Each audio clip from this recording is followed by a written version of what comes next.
Okay, welcome back to Herbs Point. Going to continue our video series on Pacemakers 101. I'm going to slowly, hopefully, build out quite a few various videos for all you guys that have questions about pacemakers and defibrillators. And then later on, we'll even get into loop recorders and all that kind of stuff. You'll have to bear with me. My throat is a little bit froggy. I'm well, but I'm getting over being sick. But I decided to go ahead and get some videos going instead of waiting until I'm fully back up and functional. I'm going to preface this on the front end. There is just so much to talk about with pacemakers, all the algorithms, how they work. I'm going to try slowly to dig pretty deep and for those of you that want to dig deep, I'm going to try to give you lots of information. For those that want to go super deep really fast, it's going to be kind of time consuming. You're going to have to dig through a lot of my videos. On the front end, I'm going to just introduce you to some basic terminology and start off on just the absolute bare minimum basics of what a pacemaker does. And I'm clarifying pacemaker, not defibrillator. And you'll have to forgive my Louisiana accent. It comes out pretty strongly when I start talking about some of this stuff. So bear with me today. It's just pacemakers. It's just the bare bones minimum, Pacemakers 101. And then as we get along, hopefully will answer all your questions. Again, if there's specific things you wished I would address and you don't feel like I'm getting to them, feel free to shoot me a message on below the videos. Just say, hey, explain this or explain that about my pacemaker. I'll hopefully slowly get there for you. I'm going to put this disclaimer in every time we're talking about anything healthcare related. I am probably not your provider. There's only a few of you guys out there that are probably watching YouTube that actually see me see Dr. Mead for pacemaker care. So for the rest of you guys, use this as education. That's great. And hopefully a lot of it is true and relevant to you. But anything that maybe sounds different than what your providers have told you, you need to go back and double check with them. So I am not your provider, as always. Okay, so let's jump right in, and along the way, I'm going to have to get some sips of water, or my voice is going to go completely out. So first thing everybody always asks is, we start using terminology, and one of the ones I use a lot is we talk about the pacemaker can, and there's a lot of ways the word can be used. In this case, can is not referring to a Coke can, as I jokingly put there. It's not referring to the word I can do something. Instead, it's referring to the pacemaker itself. So like I've said a million times, healthcare is confusing. Pacemakers are no different. We got to get into just a bit of the terminology so you can even speak the same language as me. So let's jump through these really pretty quick. Any one of these three things work. There's probably some other terminologies out there too. Permanent pacemaker versus PM versus PPM. When you see all three of those things, you're talking about the same thing. You're talking about a pacemaker, the thing that goes in your chest and it makes your heart beat, okay? So one of those things. I'll probably even use those three words interchangeably, and I apologize. Okay, next one, implantable cardiac defibrillator. I'm definitely always pretty much going to either call it defibrillator, defib, or ICD. That is different than a pacemaker. And we won't get too far into this, but most or almost all defibrillators have a pacemaker in them, but no pacemakers have a defibrillator in them. Okay, so thoroughly confused yet? Don't worry, hold on, we're going to get there. Okay, next one. You see this a lot in the medical terminology, particularly when we're talking about MRIs and stuff. You'll see the word CIED. That's just a big fancy word for one of these two things, a pacemaker or a defibrillator.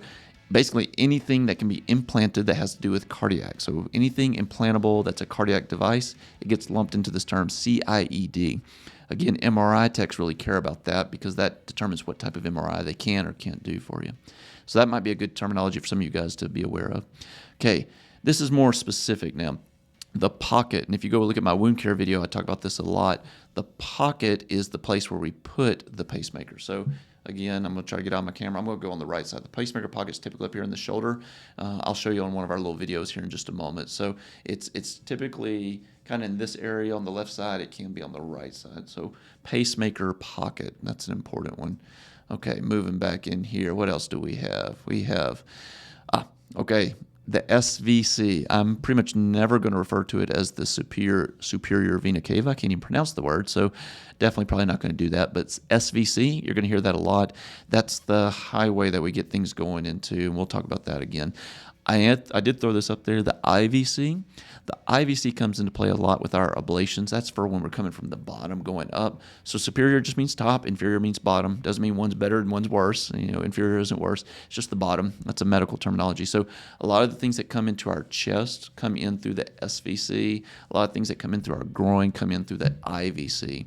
And again, we'll briefly show that here in a minute on a slide. Okay.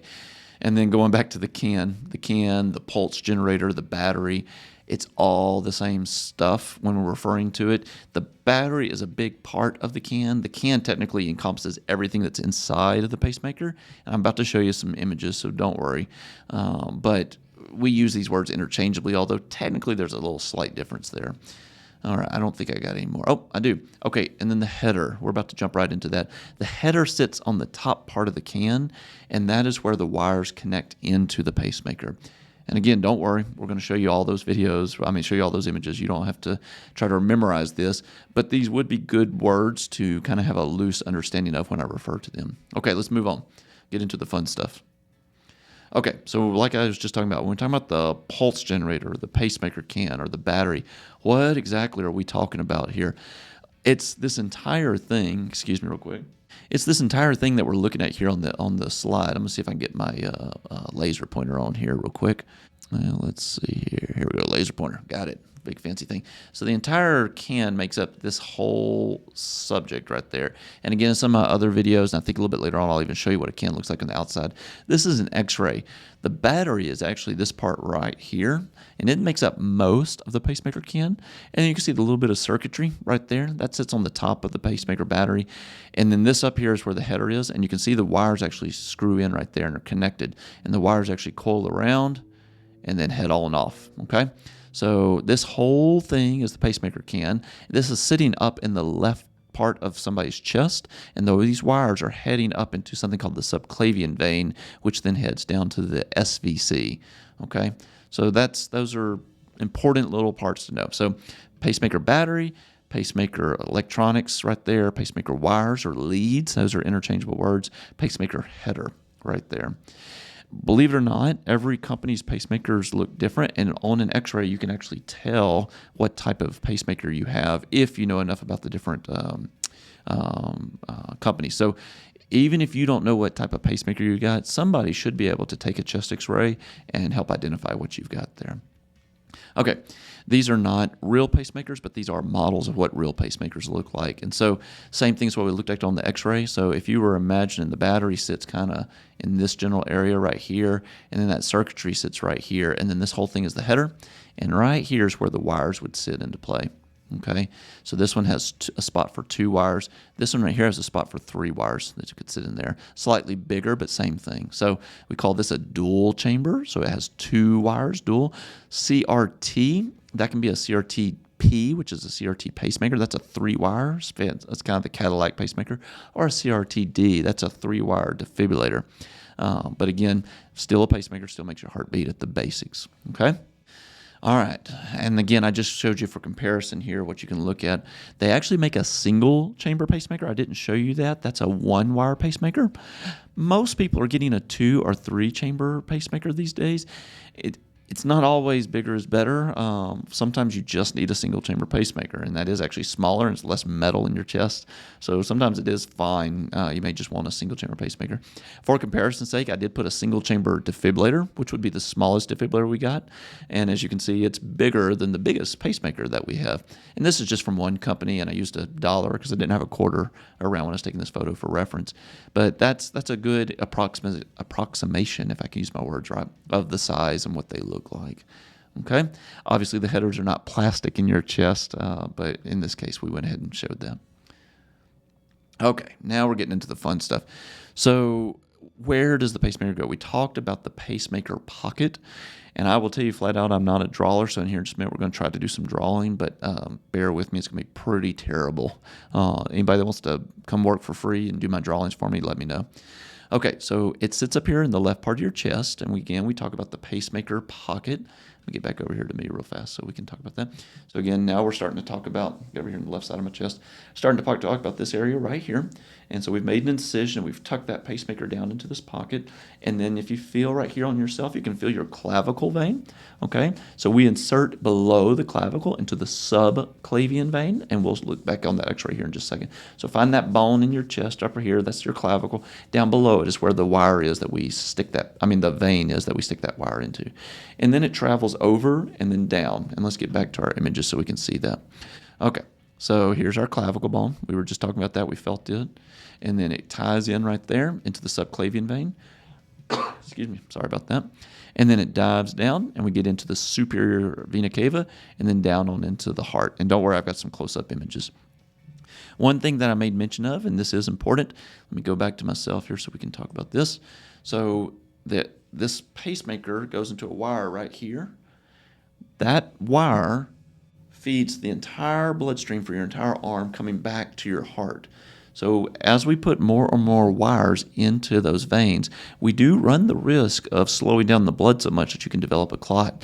There's not a set number, although most of the time it's unusual to have more than 5 wires in a vein, and that's really stretching it. Obviously, 3 wires is not uncommon. If you put a 3-wire pacemaker in your chest, then you need 3 wires. 4 or 5 wires, you are starting to occlude that vein. You're starting to slow down return blood flow, and so that can be important when we're worried about blood clots.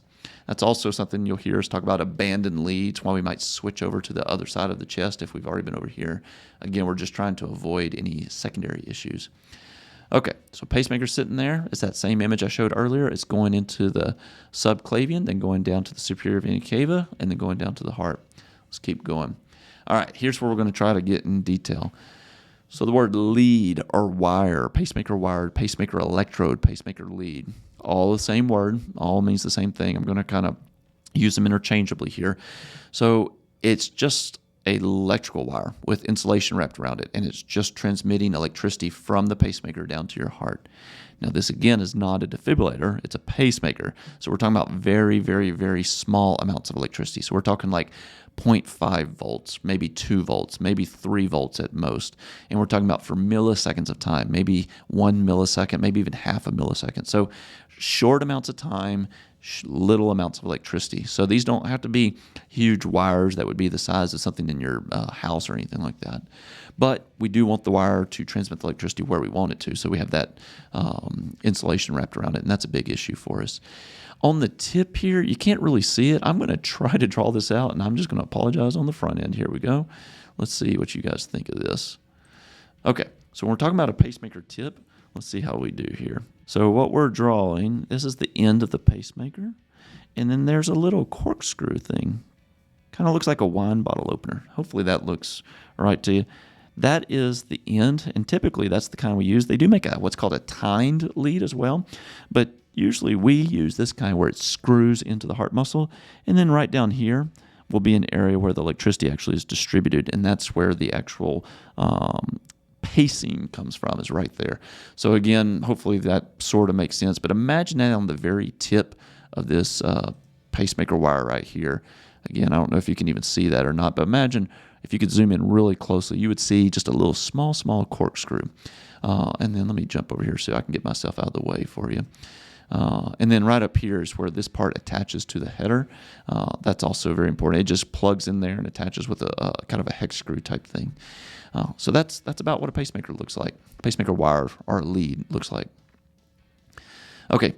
And then I zoomed in using that same X-ray. I'm just slowly working our way down. Where's it go? We mentioned the SVC drives into the right atrium and then down into the right ventricle if you have a 2-wire system. A 1-wire system typically would only be in the right ventricle down there. A 2-wire system is almost always in the right ventricle and the right atrium.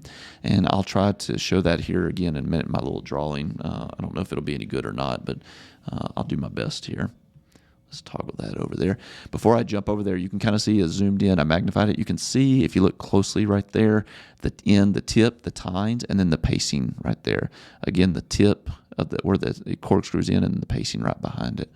So now let me get over here and see if I can draw this a little bit better for you here. Okay, so same thing. So this right here is our SVC. And again, forgive my handwriting and drawing. I'm terrible. So you would have 2 wires coming in. One wire is going to kind of come down, and it's going to kind of J up right in there. And it's going to screw in right there. And then your other wire is going to come down, and it goes through this thing called the tricuspid valve. And typically it sits right here. There's a few other spots it can sit. Sometimes we'll put it over here. This is called the septum. But typically it's down here at the apex. And it screws in right there, okay? And so that would be a typical 2-wire system. One quick thing some people ask me about, does that make this valve leak? Because if you think about it, you've now got an obstruction there. Yes, it can a little bit. Typically, that's not a huge issue if everything's done right, but technically it can cause something called tricuspid regurgitation. But there's your 2 wires sitting there. Again, I'm not going to get into this too much right now. We'll talk about it later, but if you had a 3rd wire, it actually goes into something, comes down right here, ties into something called the coronary sinus, and it would actually show up over here and kind of sit out here in this general area. Hopefully you can see that. And again, apologize if that's hard to see, or again, if my drawing's terrible. So that's where you're sitting. Those are your wires. That's where they're at. In this X-ray, the heart's kind of rotated intentionally so you're kind of seeing the right atrium and right ventricle kind of more prominent towards you, and the left ventricle is kind of back behind you there. Okay? All right, let's see. All right, this is what really kind of, I want to make sure we spend some time talking through right here. A pacemaker does not shock your heart, period, end of story. If you ever get a true shock from a pacemaker, that means you actually have a defibrillator. Now, I do have patients tell me all the time they feel little twinges. I can't tell you always what that is. Sometimes people can actually feel their pacemaker occasionally when it's pacing them, like when there's competitive pacing or if it's pacing too quickly or something like that. I have had people be symptomatic of that, but in general, you don't feel a pacemaker heartbeat. It's very rare, or you don't feel it in the sense of feeling a shock. All a pacemaker does is initiates a heartbeat, okay? And this is also important. It actually can't make the heart beat by itself. If the heart doesn't want to beat, the heart's not going to beat. So if a person's actively dying and their electrolytes are screwed up or there's something else going on, at some point the pacemaker will not allow, the heart will not allow itself to beat even if the pacemaker's firing off. What the pacemaker does is more like setting off the first domino in a series of dominoes. It kicks over that first cell and says, hey, let's start some electricity here. And then those cells need to propagate that electricity on down the food chain. Sometimes that's why you need 2 wires. Sometimes that domino effect won't go all the way down to where it needs to go. So then you have that second wire down in the ventricle to carry on that electrical signal and start it up in the ventricle. So sometimes, sometimes the atrial cells will contract, but they won't pass that signal along to the ventricle cells. So then you need a ventricle wire to pass along that information to the ventricle. But I want you to think about it just like a light switch and a light bulb. Pacemaker says, hey, do we need to beat? Yes, we do. Turn the light switch on. Light switch comes on. Electricity goes down to the heart. Boom, there comes electricity. Light bulb comes on. You have a heartbeat. Okay? That's it. Okay? The algorithms are fancy. There's a whole bunch of stuff we can do as far as timing of when that heartbeat happens, when to not have it happen, how fast to have it happen, how slow to have it happen. There's a lot we can do, but at the very end of the day, it's just programmed. When you meet certain true things in the algorithm, send a little bit of electricity and make a heartbeat. Okay? Hopefully that makes sense for you. Again, I kind of hit this already, but I want to go through it a little bit more. There's some very basic things the pacemaker tries to do. It tries to tell if the heart's already had its own heartbeat. That's called sensing. So if it can pick up native electrical signal, that's sensing. And if it can, then maybe it will inhibit. Maybe it won't pace. Or if it doesn't sense anything, maybe it will pace. Or maybe if it senses at the right time, it'll help the heart have a heartbeat. So there's a lot of little things we'll get into. But at the bare minimum, it's looking, it's blind, it's listening around quietly. Okay, I hear some electricity. Okay, now what do I do with that electricity? Okay. If it doesn't hear any electricity, it paces is just electrical impetus, just sticking it out there, boom.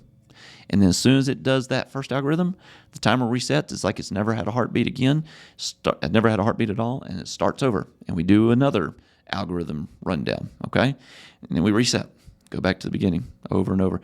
Most of the time it's at 60 beats a minute, so 60 times a second. It's running through its little algorithm. If yes, pace. If no, don't. If yes, pace. If no, don't. Over and over and over again, okay? That's it. That's all a pacemaker does. at the basics. And we can get into a lot of stuff we'll talk about more later. Okay. I'm going to briefly hit on this. I've said it several times. There's a lot more it can do.